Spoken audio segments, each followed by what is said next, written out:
ആ ബ്രെയിൻ എല്ലാ ദിവസവും അലമുറയിട്ട് ഉള്ളുപിടയുന്ന വേദനയിൽ കരഞ്ഞുകൊണ്ട് കേൾക്കുകയാണ്, എൻ്റെ അസുഖം മാറ്റണമേ, എൻ്റെ സാമ്പത്തിക പ്രശ്നം മാറ്റണമേ, എൻ്റെ ജോലിയുടെ പ്രശ്നം മാറ്റണമേ, എൻ്റെ ഇതുവരെ നടക്കാത്ത സ്വപ്നങ്ങൾ നടത്തിത്തരണം എന്നൊക്കെ പറഞ്ഞ് പ്രാർത്ഥിക്കുകയാണ്. ഇത് മാത്രമാണ് ബ്രെയിൻ കേട്ടുകൊണ്ടിരിക്കുന്നത്.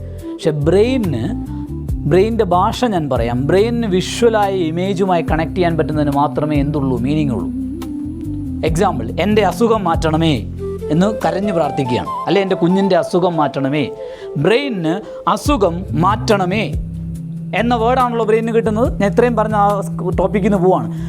അസുഖം മാറ്റണമേ, ദാരിദ്ര്യം മാറ്റണമേ, കടം മാറ്റണമേ. കടം, അസുഖം, ദാരിദ്ര്യം, ഇതിനെല്ലാം വളരെ ഇൻറ്റൻസീവായ ഇമേജ് ഉണ്ട്.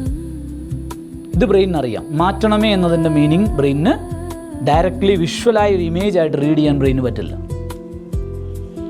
ബ്രെയിൻ എല്ലാ ദിവസവും പട്ടിണി, ദുരിതം, കടം, അസുഖം, ഈ വേർഡുകളാണ് കേൾക്കുന്നത് എല്ലാ ദിവസവും. അതും ഇൻറ്റൻസീവായ ഇമോഷൻ, കരഞ്ഞ് ഉള്ളു കലങ്ങിയാണിത് പറയുന്നത്.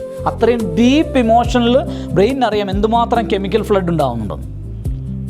ഈ കെമിക്കൽ ഫ്ലഡ് എപ്പോഴാണ് വരുന്നത്? ബ്രെയിൻ ഒബ്സർവ് ചെയ്യും. ബ്രെയിനിന് മനസ്സിലായി എപ്പോഴെല്ലാം നമ്മൾ ദാരിദ്ര്യം, കടം, അല്ലേ, പരാജയം അല്ലെങ്കിൽ അസുഖം, ഇതൊക്കെ കണക്ട് ചെയ്ത് പറയുന്നു, അപ്പോഴൊക്കെയാണ് ഇതുണ്ടാകുന്നത്. ബ്രെയിൻ ധരിക്കുന്ന ഒരു കാര്യമുണ്ട്, ഇയാളുടെ ബ്രെയിനിന് ഏറ്റവും ഇഷ്ടമുള്ള കാര്യമാണ് എന്ത്? ഇതൊക്കെ. അതുകൊണ്ട് അസുഖം മാറ്റണമേ എന്ന് പറഞ്ഞാൽ അസുഖം വന്നുകൊണ്ടേയിരിക്കും. വഴിയെ പോകുന്ന എല്ലാം വരും. ചൈനയിൽ കൊറോണ വന്നാൽ ആദ്യം നമുക്ക് വരും. കാരണം അത്രയും കണക്റ്റഡാണ്, ആൻ്റണി അത്രയും ഷാർപ്പാണ്. എവിടെ പോയാലും ഏത് ഈച്ച വഴിയെ പോയാലും നമ്മുടെ അടുത്തേക്ക് വരും.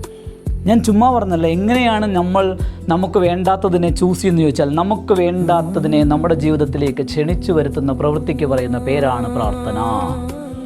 ഞാൻ സ്റ്റേറ്റ്മെൻറ്റ് പറയുമ്പോൾ ആരും വിഷമിക്കരുത്, ദാറ്റ്സ് ദ റിയാലിറ്റി. നമുക്ക് വേണ്ടാത്തത് എന്താണോ അതിനെ ജീവിതത്തിലേക്ക് ക്ഷണിച്ചു വരുത്തുന്ന നമ്മളുടെ പ്രവൃത്തിക്ക് പറയുന്ന പേരാണ് പ്രാർത്ഥന. വേണ്ടത് പ്രാർത്ഥിക്കാൻ മറന്നും പോയി.